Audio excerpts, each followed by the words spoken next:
Good morning, everyone. Welcome back. So today I'm bringing you along to start these new seeds with me, and I just wanted to show you what I'm going to be using today.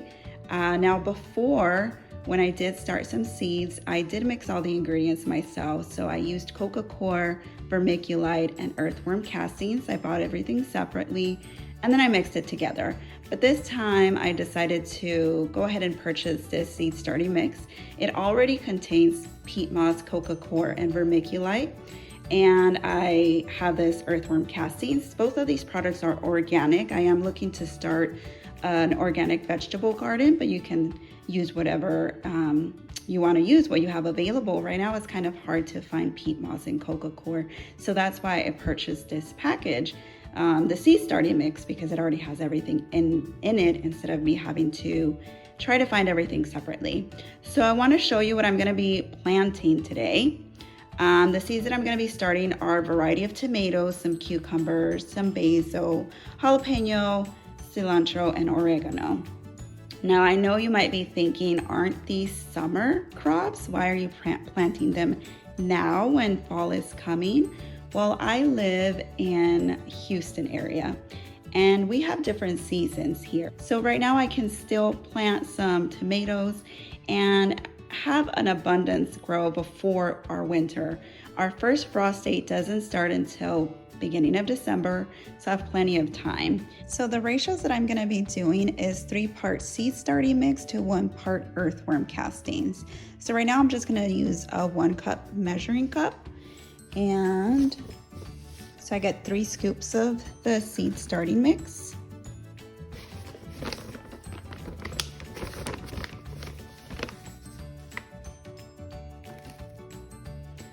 Okay. And that's 3. Now you can break this up a little bit because it's in a little bit of clumps. And if you want to take a closer look at it, it's just, like I mentioned, peat moss, Coca Coir, and vermiculite.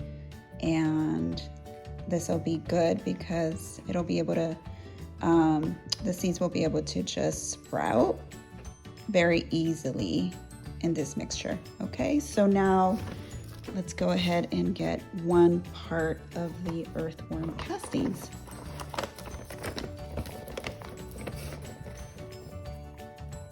And I can already feel this is a little clumpy too, so go ahead and break it down.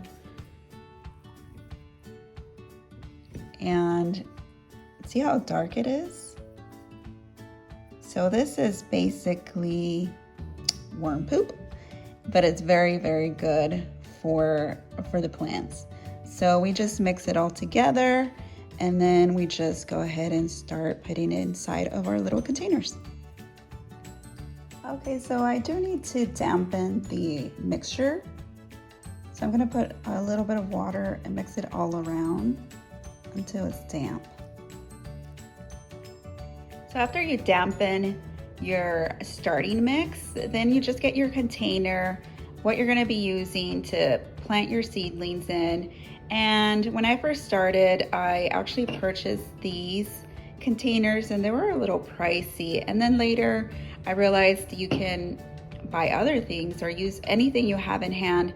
It doesn't have to be expensive to start your first garden. So you can even use these little cups, just make holes on the bottom of them, and these will work fine. These are some other ones that are a lot smaller, so you can fit it's a cell of 6. Now these are a little too small for me, so I won't be using these today. I'm gonna be sticking with these.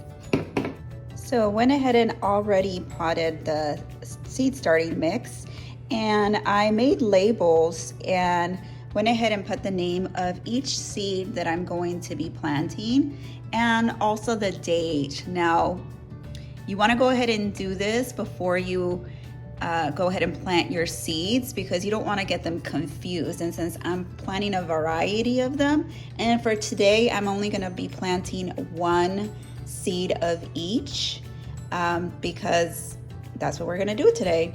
So I went ahead and already have everything labeled, and then you just have to make the little hole where you're going to be inserting your seed.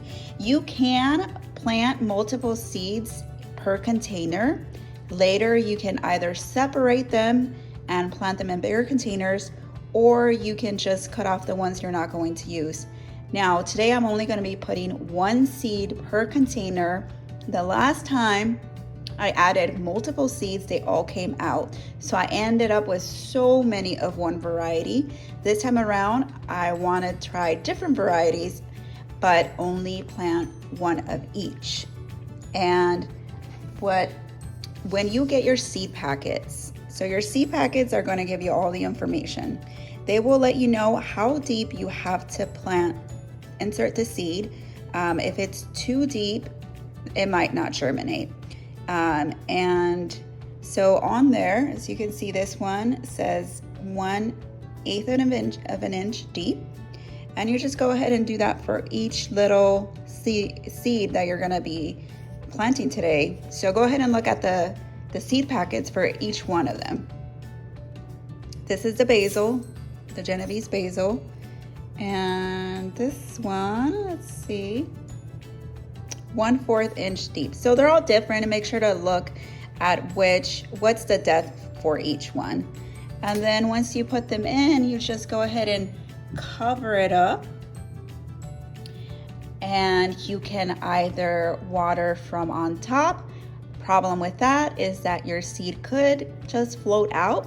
You can water from underneath, so pouring water underneath, and they have the little holes underneath, and the soil will get moist and rise all the way up. So it's one way to go ahead and water, underwater seeding. And so these, I'm going to go ahead and plant each one, and I'll see you in a bit. So I've gone ahead and added a seed in each container. So now I just have to place these outside and make sure they get plenty of sunlight, and just make sure to keep an eye on them and keep any pests away. It is still summertime, so we still have different types of pests out there, and we just want to make sure that they have the opportunity to germinate and grow. And so here are all the little seeds that we planted today. I look forward to just showing you more videos as these grow and giving you more information of each variety of vegetable and herb that I planted. They all provide such nutrition to our body. They can offer so much, and sometimes we're deficient in certain things. And these little vegetables, these little tiny seeds, they start as tiny seeds, are miracles because they bring healing to our body. So that is it for today. Thank you so much for sticking it around and watching, and I'll see you next time.